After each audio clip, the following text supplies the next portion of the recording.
Hello friends, एक नया IPO आया है जिसका नाम है लक्ष्मी डेंटल लिमिटेड आईपीओ। इस वीडियो में हम इस आईपीओ का डिटेल में एनालिसिस करेंगे और जानेंगे कि आईपीओ हमें प्रॉफिट देगा या नहीं, और जानेंगे हमें इस आईपीओ को अप्लाई करें या अवॉइड करें। इसके लिए आपको वीडियो में लास्ट तक बने रहना है।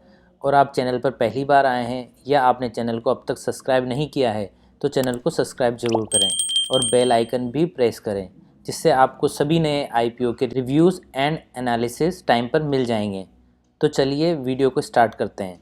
इस वीडियो में हम सबसे पहले ग्रे मार्केट प्रीमियम यानी जीएमपी जानेंगे, जिससे हमें अंदाज़ा हो जाएगा कि मार्केट में इस आईपीओ की कितनी डिमांड चल रही है। फिर हम जानेंगे आईपीओ की डिटेल्स के बारे में।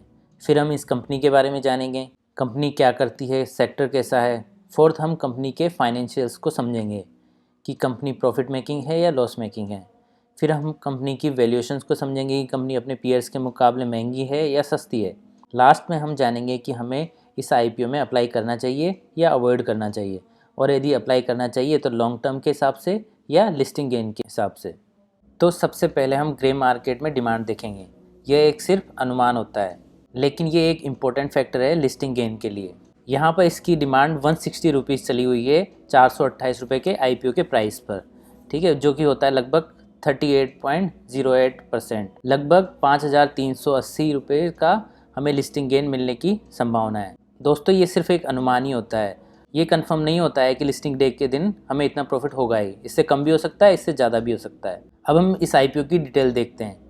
ये आईपीओ 13 जनवरी से 15 जनवरी के बीच में ओपन रहेगा। इसकी फेस वैल्यू 2 रुपये पर शेयर रखी गई है, ठीक है। प्राइस बैंड है 407 से 428, तो हमें ये 428 पे ही बिड करना है, ठीक है। लोट साइज़ है 33 शेयर्स की। टोटल इशू साइज़ है 698 करोड़, ठीक है। उसमें से फ्रेश इशू है 138 करोड़ और ऑफर फॉर सेल है 560 करोड़। तो इससे हमें ये लगता है कि लगभग 80% जो है वो तो ऑफर फॉर सेल ही है। मतलब मैक्सिमम अमाउंट जो है वो प्रमोटर्स अपना शेयर बेच के एग्जिट हो जाएंगे। तो कंपनी को तो सिर्फ 138 ही मिलेगा। ये इस आईपीओ का थोड़ा नेगेटिव है, ठीक है। अब हम टाइमलाइन देख लेते हैं। 13 जनवरी को आईपीओ ओपन होगा, 15 जनवरी को क्लोज हो जाएगा। अलॉटमेंट डेट जो है वो 16 जनवरी को है, और यदि आपको आईपीओ अलॉट हो जाता है तो 17 जनवरी को आपके डीमेट अकाउंट में शेयर्स क्रेडिट हो जाएंगे। अदरवाइज़ 17 जनवरी को रिफंड इनिशिएट हो जाएगा। लिस्टिंग डे है वो 20 जनवरी है, ठीक है। अब हम कंपनी के बारे में जान लेते हैं। कंपनी 2004 में इनकॉर्पोरेट हुई थी। लगभग 20 साल हो चुके हैं कंपनी को। कंपनी जो है वो इंटीग्रेटेड डेंटल प्रोडक्ट कंपनी है, जो कि custom crowns and bridges, clear aligners, thermal foaming sheets, paediatric dental products बनाती है, ठीक है। और ये मशीनरी भी बनाती है।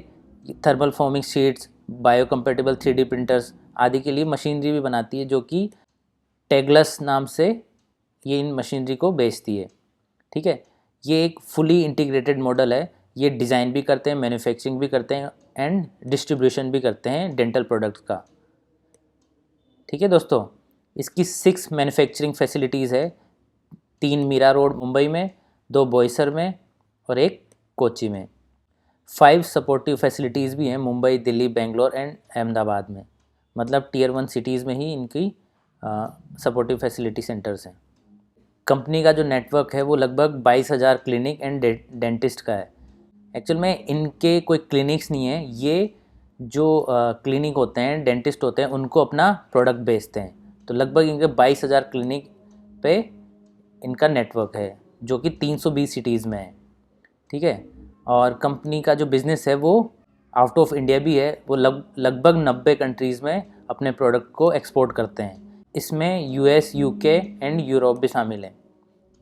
कंपनी के 2372 लगभग एम्प्लॉयज़ हैं, ठीक है दोस्तों। हमने कंपनी के बारे में जाना। अब हम कंपनी का फाइनेंस देखते हैं। एसेट जो है वो 102 करोड़ से 158 करोड़ हो गया है। लगभग एसेट में डिसेंट बढ़ोतरी है। 2023 में एसेट कम हुआ था, लेकिन उसके बाद एसेट में बढ़ोतरी है। रिवेन्यू जो है वो 138 करोड़ से 195 करोड़ हो गया है 2024 में, ठीक है। फाइनेंशियल ईयर का जो 2 क्वार्टर हैं उसमें भी लगभग 118 करोड़ रिवेन्यू है। यदि हम इसका डबल भी कर लें तो लगभग 236 करोड़ होता है। तो रिवेन्यू में ग्रोथ काफ़ी अच्छी है।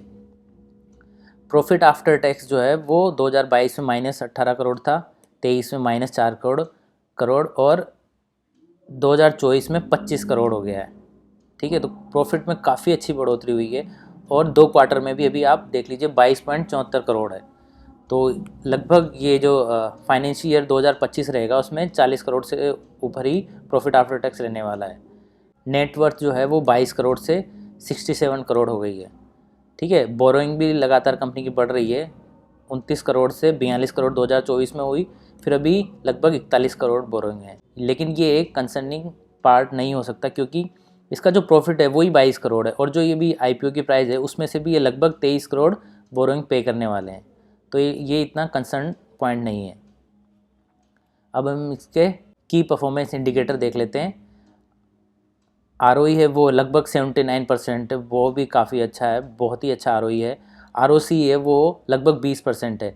ये कम इसलिए हुआ है क्योंकि कंपनी के पास बोरोइंग है जिससे ये कम हो गया। ठीक है, डेट पर इक्विटी 0.9.4 है, लेकिन ये आईपीओ के बाद बोरोइंग पे कर देंगे जिससे कि ये कम हो जाएगा। ठीक है, रेट ऑफ नेटवर्थ जो है वो 78 है, 79% है, वो भी काफ़ी अच्छा है। पेट मार्जिन 13.03 है, बहुत अच्छा है।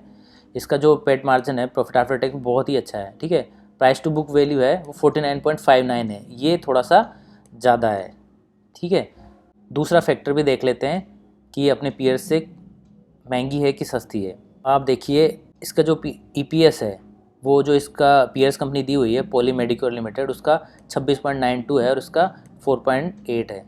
यहाँ पे तो कंपनी महंगी है। ठीक है, पी हम देखें तो 87 का पी लक्ष्मी डेंटल का है और 94 का पी पॉली मेडिक्योर का है। तो यहाँ पे कंपनी की वैल्यूएशन जो है वो सस्ती है, मतलब हम इसको एवरेज मान सकते हैं। कंपनी की ना तो ज़्यादा महंगी है और ना ही ज़्यादा सस्ती है वैल्यूएशन। अब गाइस हम ये देखते हैं कि हमें इसमें अप्लाई करना चाहिए, अवॉइड करना चाहिए। उससे पहले हम एक बार इसके पॉजिटिव्स और नेगेटिव्स देख लेते हैं। पॉजिटिव देखें तो सेक्टर जो है वो गुड है, मतलब मेडिकल सेक्टर है जो कि लगातार ग्रो हो रहा है, तो सेक्टर अच्छा है। और जो इसकी कंपनी की मार्केट पोजीशन है वो भी काफ़ी अच्छी है, सेकंड लार्जेस्ट कंपनी है ये, तो इसकी मार्केट पोजीशन भी काफ़ी अच्छी है। और जो इसका प्रॉफिट आफ्टर टैक्स है वो भी पहले माइनस में था, वो अब पॉजिटिव में हो गया, मतलब प्रॉफिट मेकिंग कंपनी बन गई है। और कंपनी के जो एसेट और रेवेन्यू है उसमें भी लगातार ग्रोथ हो रही है। नेगेटिव में हम देखें तो पहला नेगेटिव तो ये होगा कि ऑफर फॉर सेल जो है वो 80% तो ऑफर फॉर सेल है, मतलब जो एग्जिस्टिंग प्रोमोटर्स हैं वो एग्जिट ले रहे हैं और जो प्रोमोटर शेयर है वो भी काफ़ी कम हो गया है। ठीक है, लोअर प्रोमोटर होल्डिंग्स भी दूसरा नेगेटिव कंसर्न है। फ्रेंड्स, अब हमें इस आईपीओ में अप्लाई करना चाहिए या अवॉइड करना चाहिए, और अगर अप्लाई करना चाहिए तो लिस्टिंग गेन के हिसाब से, लॉन्ग टर्म के हिसाब से। तो फ्रेंड्स सबसे पहले क्लियर कर देता हूँ, मेरी ओर से कोई रिकमेंडेशन नहीं है, ना ही अप्लाई करने के लिए और ना ही अवॉइड करने के लिए। मैं इस आईपीओ में सब्सक्राइब करूँगा, लेकिन मेरे डिसीजन पर आपका डिसीजन डिपेंड नहीं होना चाहिए। आपको अपना इन्वेस्टमेंट अपने हिसाब से करना चाहिए, आपका पैसा है, आपका रिस्क है। मैंने इस वीडियो में आपको सभी फैक्टर बता दिए हैं, आप अपना असेसमेंट करके डिसाइड कर सकते हैं कि अप्लाई करना है या नहीं। तो फ्रेंड्स आप मुझे कमेंट करके ज़रूर बताना, आप इस आईपीओ में अप्लाई कर रहे हैं या अवॉइड कर रहे हैं। अप्लाई कर रहे हैं तो किस कैटेगरी में कर रहे हैं। तो सोच समझकर इन्वेस्टमेंट करें। और आपको मेरा वीडियो पसंद आया हो तो वीडियो को लाइक करें, चैनल को सब्सक्राइब ज़रूर करें। Thank you.